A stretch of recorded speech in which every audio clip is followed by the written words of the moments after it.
I pray that God's word is spoken and that God's word is heard. Please Amen. be seated.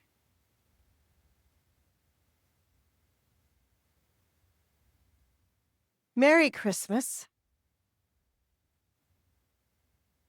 This morning, when I was listening to the birds early in the morning, the song they sing right before the sun comes up, it reminded me of a similar time, but when I was in New England after a big storm.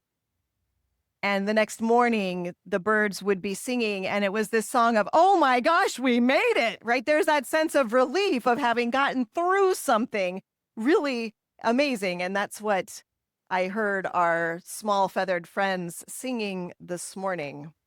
This sense of relief of having gotten through the storm.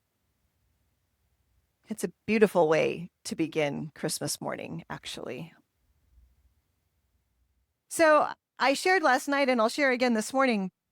I love that we get to hear from so many gospel writers their take on Jesus' origin story over the course of Christmas Eve and Christmas morning. Christmas Eve, we heard the story of from Luke's gospel of the babe in the manger and the ox and the ass and the shepherds and the angels and all that fun stuff. We heard that last night. We also got to hear, because it was Lessons and Carols, John's take on Jesus' origin story, which is always the reading we hear on Christmas morning. So if you came hoping you'd hear more of the shepherds and the manger and the angel, just wait. We'll be singing about it a lot. But the story we hear from the gospel is this beautiful, beautiful prologue to John's gospel. And it's fun. I always like listening to the gospel writer's voice. Each of them has a unique voice, and they pick and choose what aspects of the Jesus story they share with us based on what they think is important for us to know about the life, death, and resurrection of Jesus and why it matters to us. And I mean, John is the youngest of the Gospels, Mark the oldest, and Mark just doesn't even kind of bother. Luke is more fleshed out. Matthew starts with Jesus' birth, but basically we hear it from Joseph's perspective. Luke is where you get the more fun details with the shepherds and the angels and all that good stuff.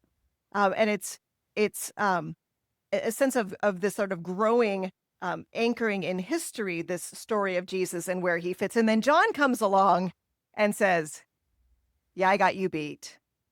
In the beginning, going back to essentially back to Genesis, back to the very creation of the world, to tell his story of why Jesus matters to us.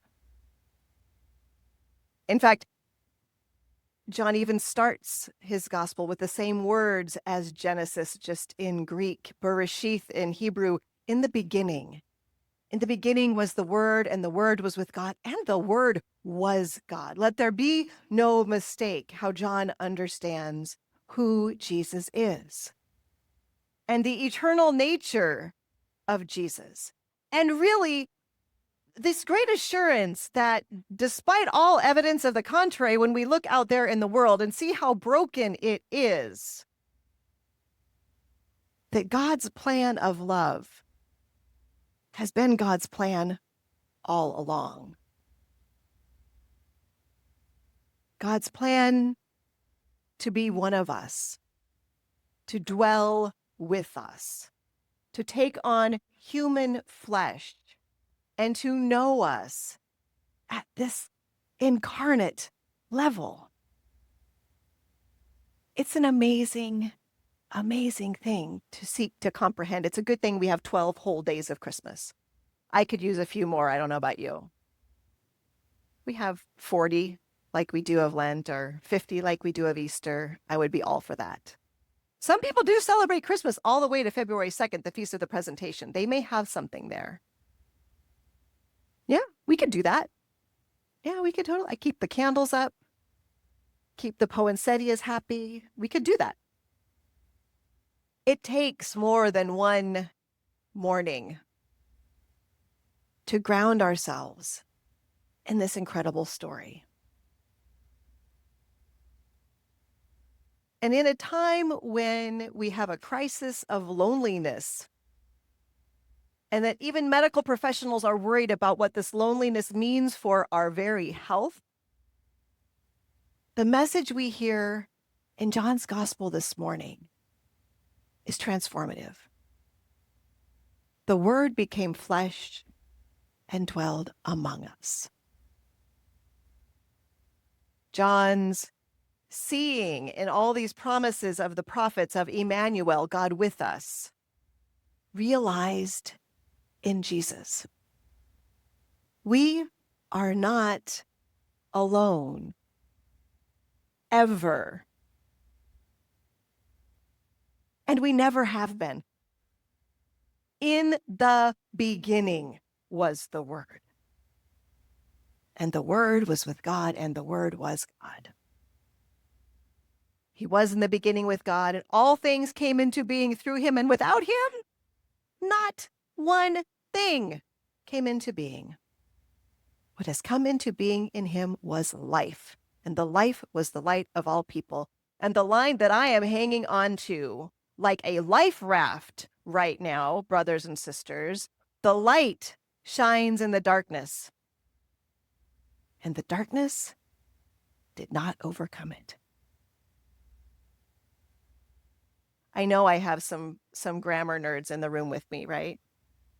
Some of us who just love to get in there and see what the grammar's telling us. Yeah, you know who you are. I love you. There's no mistake here. This wasn't an accident. John's pen didn't slip. The light shines in the darkness. The light shines in the darkness. Still. And the darkness did not overcome it. I'm just grateful for this reminder.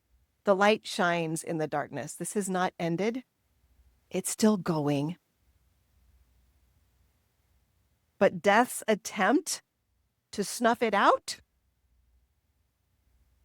Past tense.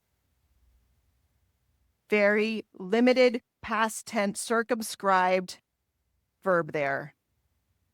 The darkness did not overcome it. The light shines in the darkness. So while we look about us and we see a world that seems to try to prove us wrong, seems to deny God's love, seems to want to push back on our yearnings for peace, this idea that the incarnation means we absolutely respect the dignity of every human being and every beloved child of God is precious and worthy. That world tries to convince us to the contrary. But we know that since the very beginning, God's love is, this light shines, and nothing will overcome it.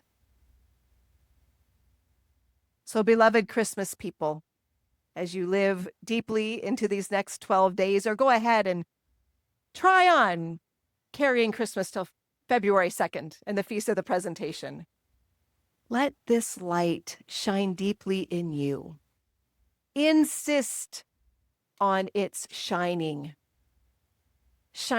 beaming brightly through you into this world.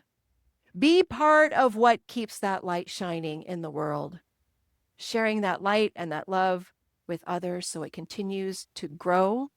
This world continues to be transformed, and God's dream continues to unfold, even as it did on that night in Bethlehem.